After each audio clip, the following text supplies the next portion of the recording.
Ang pag-aakyat ng crypto market ay muling nagbibigay ng pag-asa at sigla sa mga investors. Mula sa pagbagsak kahapon ay biglang nagkaroon po ng 3.11% na pagtaas sa global market cap. Bakit nga ba ito nangyari? Ano po ang mga dahilan sa likod ng biglaang pag-angat ng crypto market? At ayan po ang siyang ating pag-uusapan sa video na ito.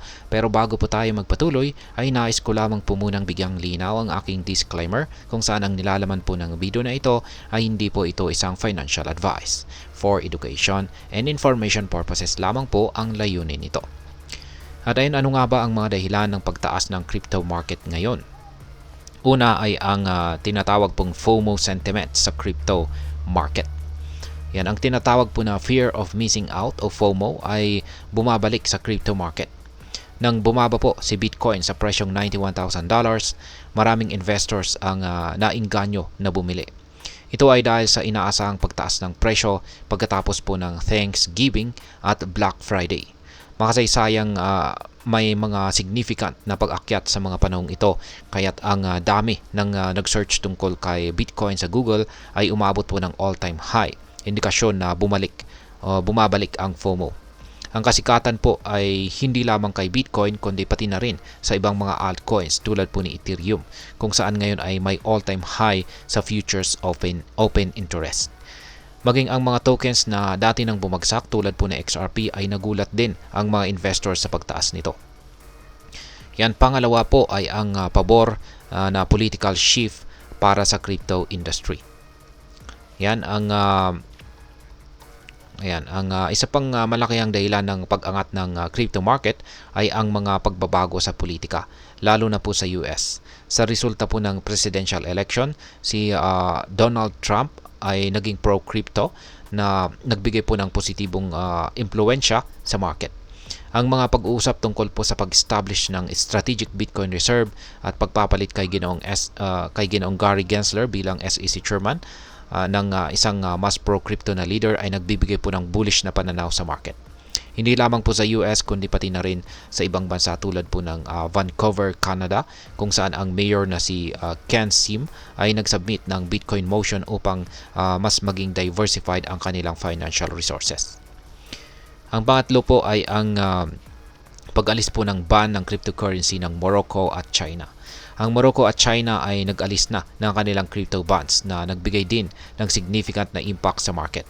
Sa Morocco ay inalis na ang ban simula noong 2017 na ngayon ay nagbibigay daan sa adoption ng cryptocurrencies. Samantalang sa China, maraming kumpanya ang nagsimula ng mag-adapt ng crypto tulad po ng SOS na nagplano ng $50 million investment kay Bitcoin.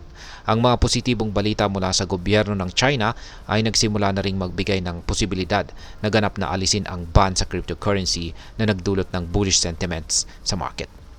At ang pang-apat po rito ay ang malaking inflows ng BTC at ETH ETF. Ang Bitcoin ETF ay naging malaking sensation sa mga investors. Sa loob lamang ng ilang buwan, ang Bitcoin ETF ay nagkaroon po ng malaking demand na umabot ng milyon sa trading volume. Kahit na nagkaroon po ng crash, mabilis itong bumawi. Ang stats ay nagpapakita po ng $103 million inflows sa BTC ETF at $90.1 million inflows naman sa Ethereum ETF. Ang patuloy po na pag-file ng mga bagong ETF tulad ng ginawa ng Bitwise na nag-file ng 10 crypto index ETF, kabilang po ang Bitcoin, XRP, Solana, Cardano, Uniswap, Polkadot, Chainlink, Ethereum, Avalanche at Bitcoin Cash ay nagpapakita po ng steady na interest ng mga institutional investors. Ngayon ay ano naman po ang maaring maging epekto nito para sa atin bilang mga Pinoy crypto trader at investors. Yan, bilang mga Pinoy crypto enthusiast, ang mga positibong balita sa global crypto market ay maaari pong magbigay ng bagong pag-asa at pagkakataon.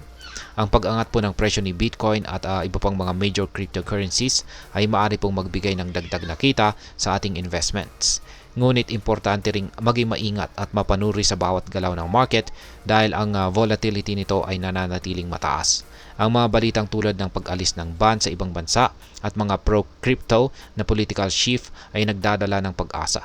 Ngunit kailangan pa ring bantayan ang mga posibleng risk at pagsubok na maaring harapin ng crypto market. Ngayon ay ano naman po ang aking masasabi tungkol dito? Ang pag-angat po ng crypto market ay isang magandang balita para sa lahat ng crypto enthusiast. Yan, para sa lahat po ng mga Pinoy crypto enthusiast. Lalo na sa mga investors na matagal nang umaasa sa pagbalik ng bullish trends. Ang FOMO sentiments, political shift, pag-alis po ng bonds at malaking inflows sa mga ETF ay ilan lamang po sa mga bagay na nagpapatunay na patuloy na nag-i-evolve at lumalago ang crypto market. Mahalaga po na tayo ay patuloy na mag-aral at mag-obserba ng mga trends sa market upang makagawa ng tamang desisyon sa ating investments. At ayan, hanggang dito na lamang po tayo sa video na ito mga ka-crypto. Sana po ay inyong nagustuhan ang aking paliwanag sa video na ito. Kung inyo po itong nagustuhan, pag-click lamang po ang like button nito. Marami pong salamat sa panonood. Ingat po tayo lagi at God bless po sa ating lahat.